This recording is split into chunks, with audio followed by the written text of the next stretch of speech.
세계적인 축구 선수들을 분석한 유명한 스포츠 저널 잡지를 보니까 우리가 매우 유명하고 잘한다고 하는 축구 선수들, 호날두, 그다음에 호나우지뉴 이런 선수들을 분석할 때 3S로 분석하는 걸 보았습니다. 스피드, 섹시, 스킬. 이 세 가지가 있을 때 세계적인 선수가 될 수 있다. 이렇게 분석을 합니다. 속도와 기술, 거기다가 섹시한 몸짓, 이런 것들이 있어야 된다고 합니다. 적절한 분석이라고 생각이 듭니다. 또 이 시대를 3S로 분석하기도 합니다. 역시 스피드, 섹시, 쉬프트. 그러니까 속도, 그 다음에 변환 능력, 전환 능력, 그리고 역시 그 얼굴이나 몸매가 좀 예뻐야 된다는 것, 섹시해야 된다는 것, 이렇게 분석을 합니다. 세계적인 선수가 됐든 이 시대를 움직이는 어떤 것이 됐든 스피드, 속도는 빠지지 않다는 뜻입니다. 사실 여러분, 우리도 인터넷 서핑 같은 거 하다 보면 몇 초만 늦어도 짜증이 나는 시대에 살고 있어요. 얼마나 빠른지 몇 초만 늦어도 신경질 나는. 저도 인터넷 찾다가 몇 초 버벅거릴 때 막 화를 이만큼 올라올 때 그 생각을 합니다. 천리안 때도 있었는데 그냥 손으로 그냥 몇 분을 기다릴 때도 있었는데 내가 언제부터 이렇게 초조하게 됐나 싶은 때가 있습니다. 여러분, 그런데 가치 있는 것은 항상 기다림이 필요합니다. 중요한 것은 기다림의 과정이 있어야 됩니다. 아무리 급하다고 해도 금방 내가 뭐 할 수 있는 건 아닙니다. 심지어 작은 꽃씨가 펴서 꽃이 되기까지도 기다림이 있어야 됩니다. 아동문학가인 유경환님의 기다려야지라는 짧은 시를 소개하고 싶습니다. 아동문학가니까 듣기만 해도 그 시가 뭔지를 알 수가 있는 짧은 시입니다. 제목 기다려야지. 꽃이 아니 궁금해 쪼개보기엔 너무 작고 딱딱해. 꽃이 아니 궁금해 귀에 대고 들어보지만 숨소리도 없어. 꽃이 아니 궁금해 코에 대고 맡아보지만 냄새도 없어. 궁금해도 기다려야지. 꽃이만이 아니야. 기다려야 할 건 참고 기다려야지. 아주 쉬운, 그러나 우리 인생을 이야기하는 것 같습니다. 기다려야 할 건 참고 기다려야지. 신앙은 기다림입니다. 약속을 믿고 기다리는 게 신앙입니다. 하나님이 아브라함을 부르시고 내가 너로 민족의 믿음의 아버지가 되리라 할 그 약속을 붙잡고 무려 75년을 기다립니다. 25년을 기다립니다. 그리고 비로소 주의 약속이 이루어지는 거예요. 여러분, 그런데 기다린다는 것이 수동적으로 그냥 세월만 지나고 시간만 지나고 기다리는 게 기다리는 게 아니에요. 그 기다림 속에 내면이 뭔가 준비하면 기다려야 된다는 거예요. 마치 여러분, 임신한 여인이 뱃속에 아이를 넣고 10개월을 그냥 기다리지 않아요. 그 10개월 동안 좋은 것 보고 좋은 자리에 앉고 좋은 생각을 하고 좋은 음악을 듣고 기다리는 거예요. 그냥 10개월 지나면 애가 낳겠지 이게 아니에요. 그 아이를 위하여 10개월을 참고 기다리고 준비하는 겁니다. 이번 주일부터 성탄절 4주간을 우리가 강림절, 대강절 이렇게 부릅니다. 라틴어로 어드벤트, 이건 도착, 옴이란 뜻입니다. 주님이 이 땅에 오시는 날 12월 25일로부터 앞에 4주를 주님 오시는 날을 기다리는 대림절, 대강절입니다. 여러분, 우리가 중요한 일을 앞에 놓고 그 중요한 일을 D-Day가 있다면 D-Day 앞에 놓고 D-며칠 해가지고 쭉 기다리며 우리가 그날을 기다리는 것처럼 대림절, 대강절은 주의 나타나심을, 주의 오심을 기다리는 날입니다. 저는 그래서 대림절 첫 주, 대강절 첫 주에 아름다운 기다림의 제목으로 말씀 함께 나누고 싶습니다. 우리가 어떻게 주님을 기다릴 것이냐. 예수님이 아기 예수가 첫 번째 오시는 성탄절은 끝났지만 이제 우리에게는 다시 오실 주님이 있습니다. 재림의 주님이 있어요. 그 주님 어떻게 기다릴 것인가. 오늘 본문은 고린도전서입니다. 고린도 교회에 보내는 편지 중에 하나예요. 고린도 지역은 지금도 여러분 터키에 가면 고린도 지역이 있습니다. 그런데 가보면 지금도 그 크고 화려했던 그 장면을 유적으로 볼 수 있어요. 아주 화려한, 아주 거대한, 그리고 무역 중심지였던 도시입니다. 그러니까 고린도 교회를 세우는데 급성장을 했어요. 거기 부유한 이고 있었고 똑똑한 이도 있으니까 교회가 크게 풍을했어요. 그래서 뒤에 보시면 고린도 전후서는 현대 교회 갖고 있는 여러 가지 문제가 다 나와요. 고린도 전후서에 이미 다 나와요. 그런데 그 전에 오늘 사도 바울은 고린도 교회에 감사한다고 되어 있습니다.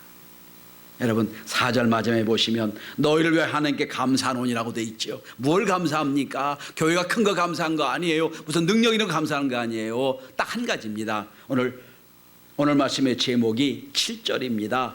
우리 주 예수 그리스도의 나타나심을 기다림이라. 너희들이 보니까 수많은 문제가 있지만 단 한 가지, 주님이 다시 오실 그 나타남을 기다리고 있다.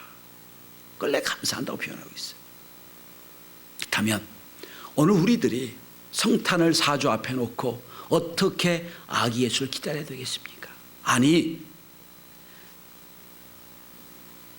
주님 마지막 약속, 주님이 재림하시는 그날을 어떻게 기다려야 되겠습니까?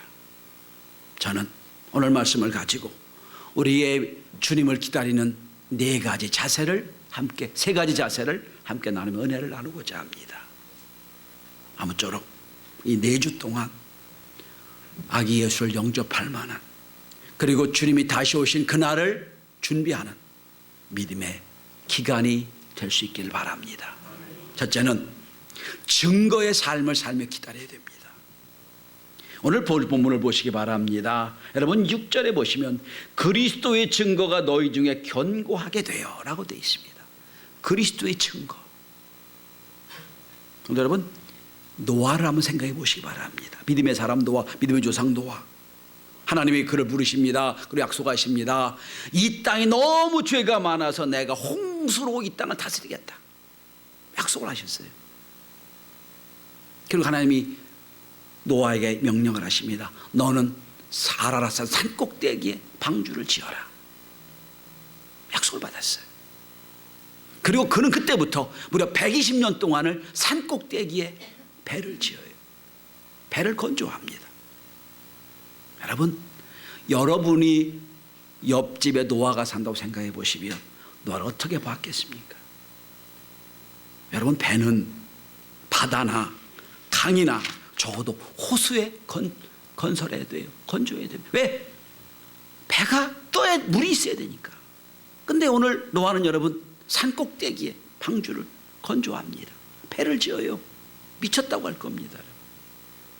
아니 무슨 물이 있는데도 지금 뜰까 말까 하는데 무슨 산 꼭대기에 배를 건조하느냐.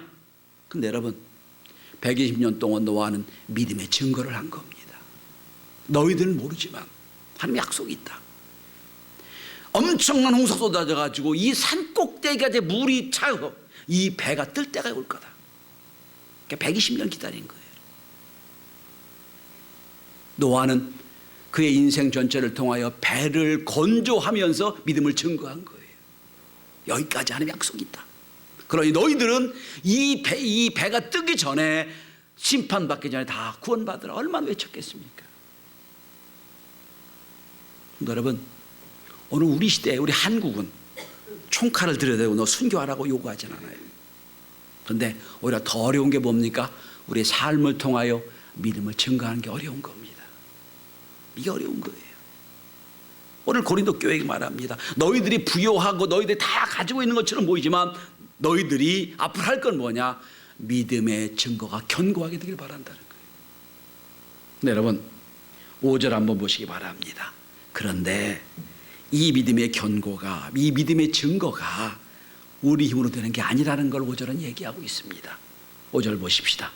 이는 너희가 그 안에서 모든 일 곧 모든 언변과 모든 지식에 풍족함으로, 언변과 지식에 풍족함으로. 무슨 얘기입니까? 하나님 그렇게 주셨다는 거예요. 그래서 주신 언변과 주신 능력의 풍성함으로 전한다는 거예요. 성도 여러분, 이제 우리가 할 일은 우리의 삶을 통하여 하나님의 살아계심을 증거하는 겁니다. 여러분, 아마 이 비 오는 날 여러분들이 지금 교회에 다 나와 앉아 계시잖아요. 일부 예배 9시에도 나와 앉아 있었습니다. 제가 그랬어요. 이 비 오는 날, 어두컴컴한 날, 남들은 다 더 자자 더 쉬자 하는 그날, 여러분 일찍 나와서 예배 드리는 것, 이게 여러분 삶을 통하여 하나님의 살아계심을 보여주는 거다. 여러분, 남들은 돈 하나 때문에 얼마나 벌벌벌 떱니까? 그런데 우리는 우리 소득이 하나님 것줄 알고 언제나 예물 드리잖아요. 이 자체가 뭡니까? 하나님의 살아계심을 보여주는 겁니다. 우리 옆 사람과 인사하도록 하십시다. 당신이 증거가 되기를 원합니다. 시작. 어렵죠, 그죠? 하나님의 살아계신 증거가 되어야 돼요. 믿음의 증거. 오늘 고린도 교회에게 말합니다. 너희의 믿음의 견고한 믿음이 증거가 되길 바란다. 입술로 증거하지만 삶으로 증거하며 주 앞에 영광이 되는 은혜가 있길 바랍니다. 제가 노원경찰서 경복실장입니다. 그래서 경찰서 지난주도 소장하고 만나서 이런 얘기를 하고 많이 있는데 제가 그랬어요. 믿음이 있는 우리 신회 회원들한테 똑같은 경찰이지만 당신들은 믿음 있는 걸 보여줘야 됩니다. 그랬어요. 우리 교회도 몇 분의 경찰만이 계세요. 그죠? 하나님이 그를 통해서 그렇게 역사할 줄 믿습니다. 자, 두 번째입니다. 우리가 이 주님 어떻게 다시 오심을 기다려야 됩니까? 오늘 7절입니다. 너희가 모든 은사에 부족함이 없이 우리 주 예수 그리스도의 나타나심을 기다림이라 그랬어요. 두 번째는 은혜를 누리며 살아야 됩니다. 여기 다시 한번 말씀합니다. 모든 은사에 부족함이 없이. 여러분, 우리가 하나님의 구원을 받고 난 뒤에 주신 은혜가 있어요. 은사가 있어요. 은혜가 있단 말이에요. 그 은혜를 부족함이 없이 주셨다는 거예요. 이제 우리는 그 은혜를 누리며 살아야 됩니다.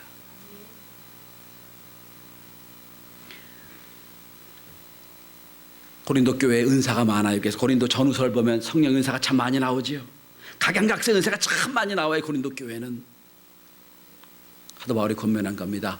그 주신 은사를 은혜 가운데 잘 활용해서 주의 나타나심을 증거가 되라 말씀하는 거예요. 여러분, 우리 이렇게 생각하죠. 아이고, 나는 재주가 없고 은사도 없는 것처럼 보여. 아니에요. 다 하나님 은사를 주셨어요.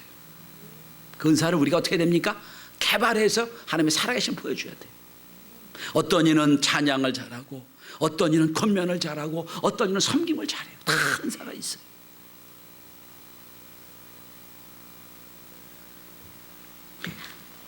저희 고등학교 동기 중에 선생님이 몇 분 있어요. 교장 선생님도 있고, 지금 호스돈 요고 교장 선생님도 저희 동기고 몇 분이 계세요. 근데 제가 이렇게 고등학교 때 보면 저나 그 친구나 공부를 그렇게 썩 잘했던 것 같지는 않아요. 그러니까 제가 물었어요. 어떻게 이렇게 선생님이 되고 교장까지 되고 참 그렇게 큰 일을 했냐 물어보면 그래요. 너도 알다시피 너나 나나 비슷했잖아. 그런데 열심히 가르치다 보니, 노력하다 보니 여기까지 왔다. 여러분, 중요한 말씀이에요. 난 재능이 없어요 하지 마시고 주님 주시는 은사를 잘 붙잡고 개발해 보세요. 하나님이 그를 통해 역사가 많을 겁니다. 그런데 그 은사를 그냥 땅에 묻어놓고 있으면 아무도 몰라요. 있는지도 몰라요. 자꾸 개발하시기 바랍니다. 개발할 때 하나님의 놀라운 역사하심과 은혜를 체험하게 될 겁니다. 고린도 교회가 은사가 많았는데 그 은사를 자꾸 엉뚱한 데 써요. 그러니까 여러분, 고린도후서 6장 1절을 보면 사도 바울이 경고합니다. 뭐라고 견주하세요? 하나님의 은혜를 헛되이 받지 말라. 하나님의 은사를 자꾸 엉뚱한 데 쓰지 말고 하나님의 은사를 헛되이 받지 말고 귀하게 사용해라는 거예요. 하나님은 우리가 여러분 여기 계신 여러분은 다 구원받은 줄 믿습니다. 구원받으셨지요? 우리가 은사를 개발하지 못하고 신앙생활하면 교회는 영혼의 양로원이 돼요. 여러분 구원받으셨죠? 그래서 구원받은 이후에 죽을 때까지 언제 죽나 기다리는 양로원이 된단 말이에요. 그럼 여러분 신앙이 얼마나 힘들어요. 그런데 하나님의 나라에 갈 때까지 날마다 은사를 개발해요. 은사를 통해 역사하고 영광 받아요. 얼마나 큰 축복이에요, 여러분. 여러분, 우리 교회는 교회 성도들의 양로원 되길 원치 않습니다. 영혼의 양로원 되면 안 됩니다. 주님 만나는 그날까지 열심을 다하여 여러분이 주신 은사를 발휘하고 주 앞에 영광 돌리며 기쁨으로 살아갈 수 있길 바랍니다. 한 소년이, 미국에 있는 한 소년이 있었습니다. 자마이카 출신의 부모가 이민 왔던 흑인 소년이었습니다. 가정도 가난했고 고등학교 때까지 코카콜라 회사에 가서 그 병에 흐른 콜라를 닦아내는 그런 아르바이트를 하며 학교를 다녔다고 그럽니다. 그만큼 가난했습니다. 공부할 시간이 없어서 학교 성적도 중하위권이었습니다. 인생 아무 의미가 없이 살던 그때 고2 부활절에 그는 은혜를 받고 세례를 받습니다. 그런데 그 세례받을 그 장면에서 그 인생이 바뀌는 경험을 합니다. 세례를 받고 목사님이 이제 세례받은 성도들에게 권면을 해주시는데, 말씀을 전해주시는데 이 말씀을 했다고 그래요. 예수님이 세례받을 때, 세례원에 세례받을 때 하늘문이 열리고 이런 말씀이 들렸다. 이는 내 사랑하는 아들이다. 말씀이 들렸다. 이 시간 여러분 세례받았는데 하늘문을 열고 하나님 이렇게 약속하신다. 너는 내 사랑하는 아들이다. 사랑하는 딸이다. 이 마음이, 이 말씀이 확 마음에 꽂힙니다. 그때부터 생각합니다. 그래, 난 하나님의 아들이야. 하나님의 아들이야. 인생이 바뀝니다. 열심히 공부했습니다. 물론 썩 훌륭한 성적 아니지만 미국 육군 사관학교에 입학을 합니다. 그리고 하나님의 아들답게 임관 후 열심히 군인 생활을 합니다. 사령관이 됩니다. 그리고 그 유명한 걸프전을 승리로 이끈 명장이 됩니다. 미국의 합참의장이 됐고, 그리고 그가 전역을 할 때 미 의회에서 수여하는 최고의 메달을 받습니다. 훈장을 받습니다. 그리고 흑인 최초로 미국 국무장관이 됩니다. 그 소년이 콜린 파월입니다. 그는 그런 신앙 고백을 했습니다. 내가 여기까지 올 수 있던 것은 내 능력이 아닙니다. 난 한 가지, 난 하나님의 아들이다. 아들답게 살려고 했다. 이게 그를 이끌었다고 했습니다. 성도 여러분, 하나님이 우리를 아들로 딸로 삼으셨습니다. 삼고 멋대로 살라고 두지 않으셨어요. 아들과 딸로 살 만큼 성령의 역사하시고 은사를 주심을 믿으시길 바랍니다. 그 은사를 열심히 발휘해서 주님 나타나실 때 영광 중에 주께 영광 돌리는 저와 여러분이 될 수 있길 바랍니다. 마지막 세 번째입니다. 오늘 본문의 9절을 함께 보시고 함께 읽겠습니다. 9절, 자 시작. 너희를 불러 그의 아들 예수 그리스도와 우리 주 더불어 교제하게 하신 하나님은 미쁘시도다. 하나님이 우리를 이제 주님의 초림을 지나갔고 주님의 재림을 기다리는데 어떻게 기다리느냐 하면 주님과 우리를 교제케 하신다는 거예요. 교제하게 하신다. 유명한 철학자 마틴 부버가 나와 너란 책에 유명한 철학책을 썼습니다. 그 책에 보면 인간의 관계는 세 종류가 있다는 거예요. 그것과 그것의 만남, 사물과 사물의 만남이 있고, 나와 그것의 만남이 있고, 나와 너의 만남이 있다는 거예요. 대개 사람들은 나와 그것의 만남이라는 거예요. 수단으로 만나는 거예요. 필요할 때만 만나고 내가 원하는 때만 만나는 수단으로 만난다. 그래서 사람들은 소외가 된다. 그런 말을 합니다. 진정한 만남은 나와 너의 만남이 있다. 인격과 인격의 만남, 목적과 목적의 만남이 있다는 거예요. 여러분, 교제가 뭐예요? 동행입니다. 사귀는 겁니다. 세상은 다 소단으로 만나요. 필요하니까 만나고 내 이용가치에서 만납니다. 그러나 신앙은 그게 아니에요. 목적으로 만나는 거예요. 주님이 제자를 부르시는 목적도 세 가지 중에 하나가 뭡니까? 함께 하시려고 불렀다고 그랬어요. 여러분, 저와 여러분을 하나님 자녀를 부르신 것은 우리를 통해 무슨 위대한 일을 하는 것도 중요하지만 더 중요한 건 함께 하려고 부르셨다는 겁니다. 이게 은혜예요, 여러분. 저는 이 책을 읽으면서, 그리고 성경을 읽으면서 가슴 떨리는 경험을 했습니다. 어떤 경험이냐면, 여러분 요한복음 15장에 보시면, 우리가 지난주에 15장을 봤잖아요. 그 뒤쪽에 보시면 이런 말씀이 나옵니다. 이제부터는 너희를 종이라 부르지 않고 나의 친구라 부르리니 말씀이 나와요. 그걸 그냥 읽으셨어요? 전 그 말을, 그 성경 읽으면서 마음이 얼마나 떨었는지 몰라요. 감히 어떻게 내가 주님과 친구가 되나? 어떻게 내가 천지를 주이신 주님과 나 같은 죄인이 어떻게 친구를 맺을 수 있겠는가? 이건 엄청난 영광이에요, 여러분. 친구가 뭐예요? 함께 같은 습성으로 교제한다는 뜻 아니겠어요, 여러분? 친구가 된다.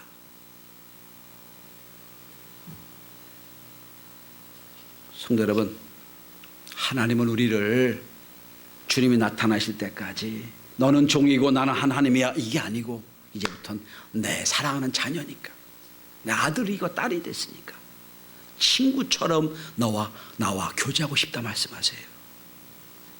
여러분의 신앙은 교제입니다. 주님과의 깊은 교제가 있으면 이웃과 성도와의 깊은 교제가 함께 있습니다.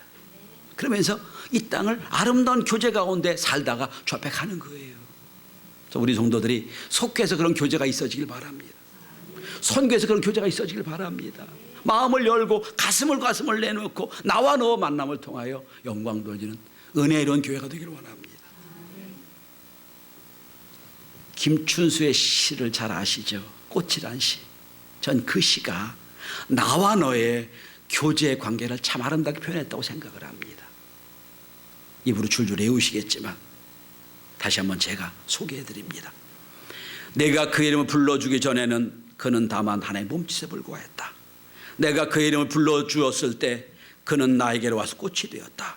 내가 그 이름을 불러준 것처럼 나의 이 빛깔과 향기에 알맞은 누가 나의 이름을 불러다오. 그에게로 와서 나도 그의 꽃이 되고 싶다. 우리는 모두 무엇이 되고 싶다.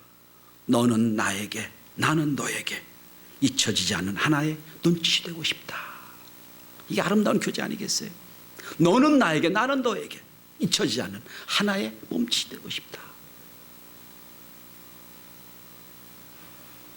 여러분 잘 아는 영화 중에 킹스 스피치라는 영화가 있습니다. 다 보셨지요?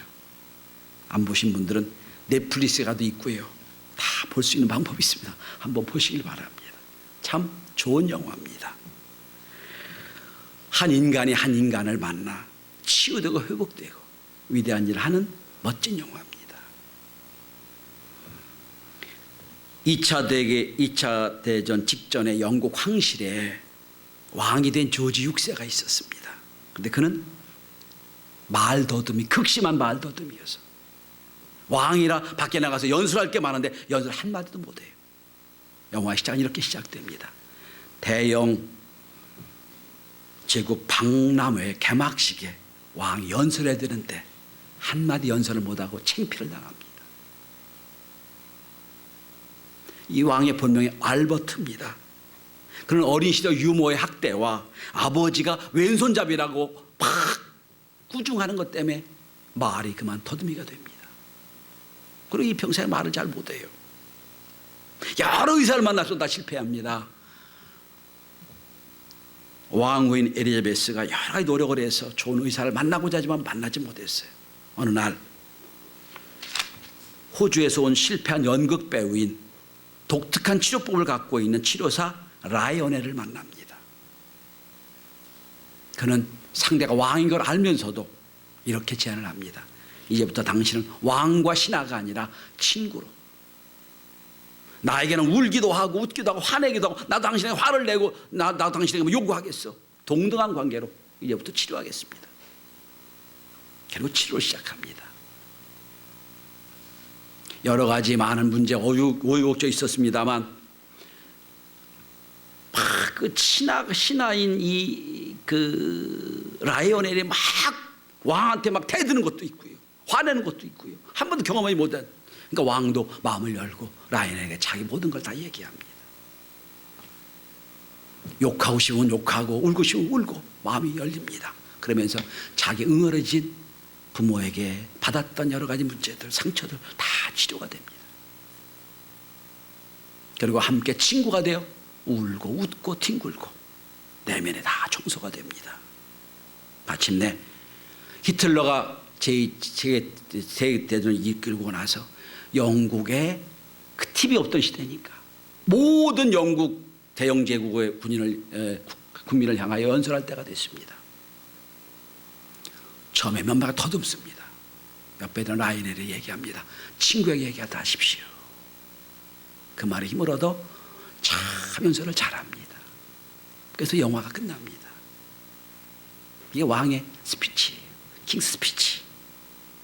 전 여러분 이 영화를 보며 교제가 무언지 한번 생각해 봤어요. 교제가 무언지. 저와 여러분 여러 가지 상처 때문에, 과거의 문제 때문에 나를 내보이지 못하고 방황하고 실패하고 좌절했던 우리에게 오셔서, 주님이 우리에게 오셔서 우리 인생을 만져주시고 치료해 주시고 말씀하십니다. 이제부터 너와 친구다. 친구다. 그러니 이제 내 이름으로 뭐든 구하든지 내가 너에게 시행하겠다 말씀하셨어요. 이 은혜가 아닌가요?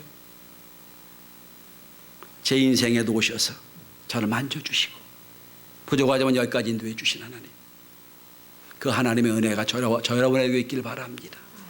지금 우리에게 말씀하십니다. 너는 나가 친구다. 이제 나와 함께 깊은 교제를 하며 이 어려운 시대, 이 어려운 시절 함께 헤쳐나가 영광 돌리기 원한다. 이 초청에 응하는 저 여러분 되길 바랍니다. 주님의 초림은 2000년 전에 끝났습니다. 주님의 재림 우리에게 남았어요. 그냥 시간만 보내고 기다리지 말고 우리의 삶의 증거를 보여주며 주님의 은사를 개발해서 영광 돌리며 나를 친구로 보신 주님과 깊은 교제를 하며 날마다 기쁨으로 은혜로 주 앞에 나가는 저와 여러분이 되시기를 주의 이름으로 축원합니다. 기도합니다.